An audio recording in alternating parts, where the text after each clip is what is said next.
Eden District Council are carrying out a public consultation on Alston Conservation Area Appraisal and Management Plan. What is a conservation area? It's an area of special architectural or historic interest, the character of appearance of which it is desirable to preserve or enhance.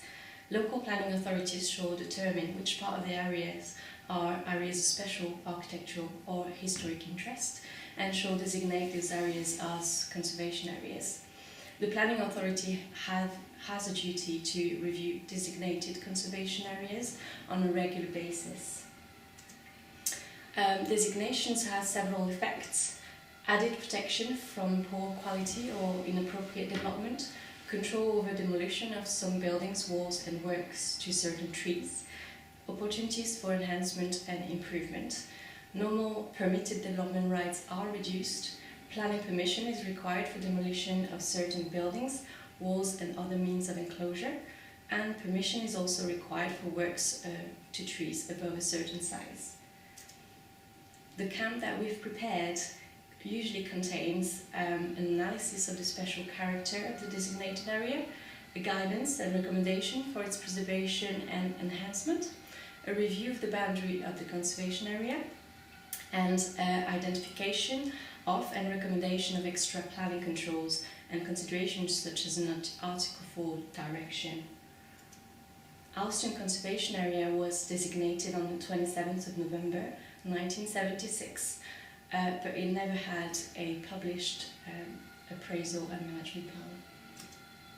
Why is Alston special? It has a medieval plan form with well-preserved buildings from the 17th century onwards, built along steep streets, originally cobbled.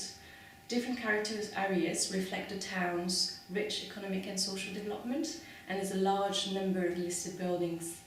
Visual harmony from limited palettes of materials and quality of craftsmanship. There's also quality of green spaces and trees, mainly on the outskirts of the area. There's links to famous people and historic families, in particular John Smitten, who was an engineer, and the families of the Cherepont, Loudbyre, Stapletons, Hiltons and Ratcliffes. And it's also set within the North Pennine area of Alston and Beauty in the UNESCO Geopark. Here is a link to the CAAMP.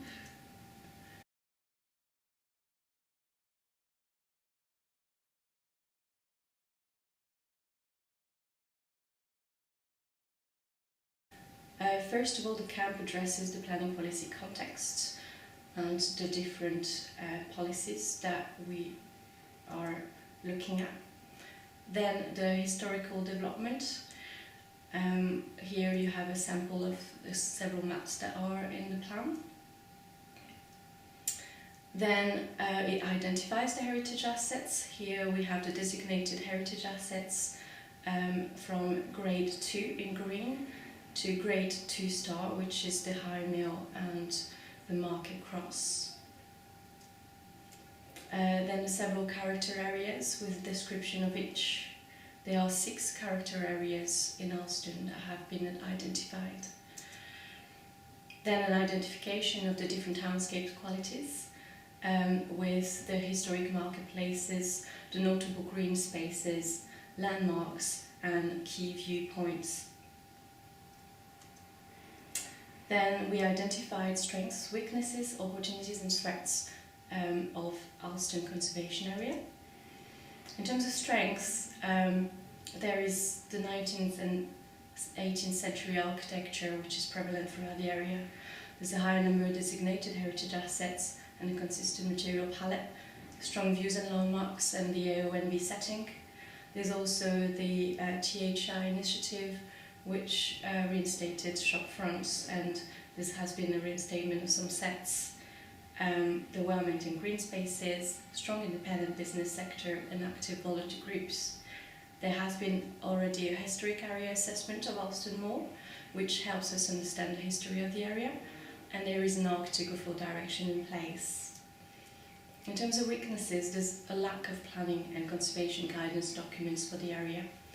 There has been a significant loss of historic detail or inappropriate change, and that has created a precedent which is currently undermining the aim of the Article 4. There has been modern buildings of poor design quality, mainly on the outskirts of the conservation area. There has been a number of vacant buildings and heritage asset risks. There's also the issue of parked cars and heavy traffic and uncoordinated and obstructive signage.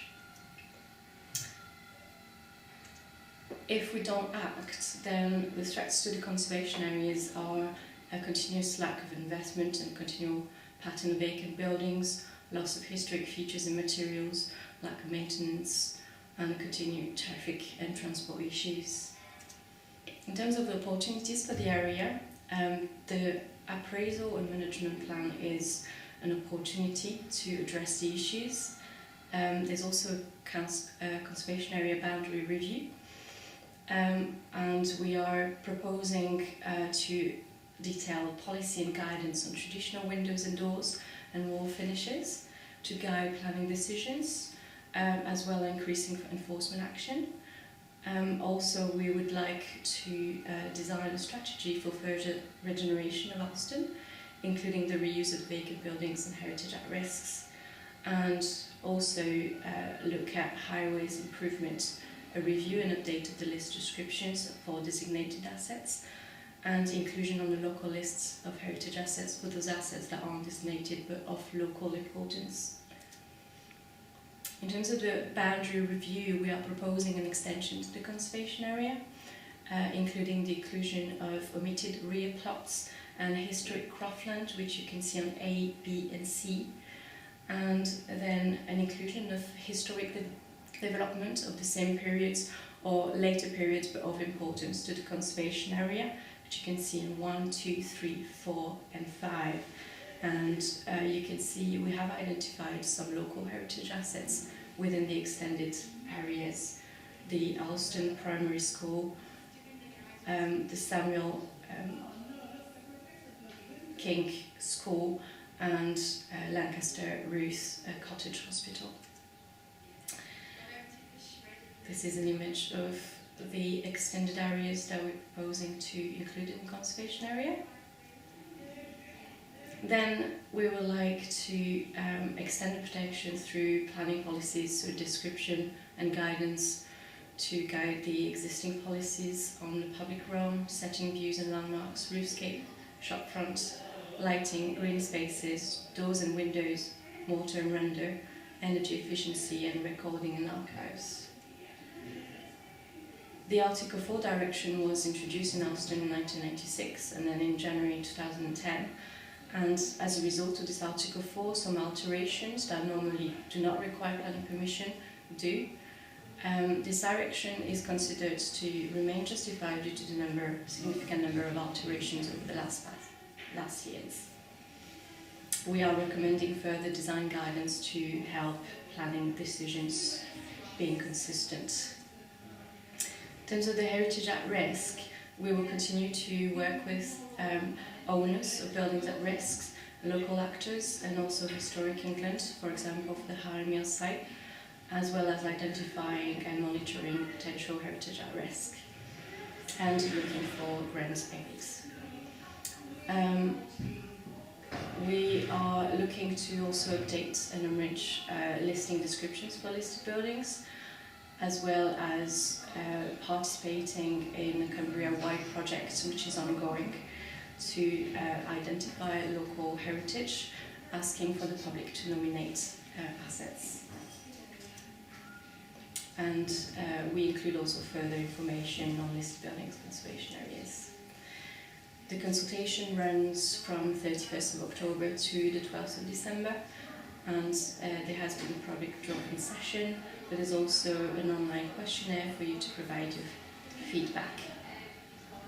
Thank you.